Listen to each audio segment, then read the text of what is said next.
Merhaba arkadaşlar, yepyeni haberlerle karşınızdayız. Seda Sayan'dan yürek burkan itiraf. Kardeşimi bakım evine yerleştirme zorunda kaldım. Ünlü sanatçı Seda Sayan yakın zamanda yaşadığı zorlu aile içi süreci samimi bir şekilde paylaştı. Ailesindeki sevilen bir bireyin sağlık sorunlarıyla ilgili aldığı zor bir kararı sevenleriyle paylaşan Seda Sayan, kardeşinin hastalığı nedeniyle bakım evine yerleştirmek zorunda kaldığını duyurdu.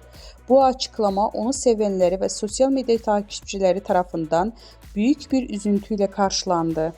Seda Sayan uzun süredir kardeşinin hastalığıyla mücadele eden kardeşinin giderek bağımsızlığını kaybettiğini ve yaşadığı zorlukları her geçen gün daha arttığını belirtti.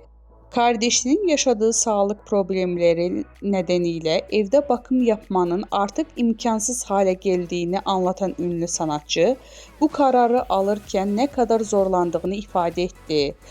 Sayan kardeşinin hastalığının ilerlemesiyle birlikte sokakta tek başına kaldığı zamanlarda ciddi tehlikelerle karşı karşıya olduğunu vurguladı.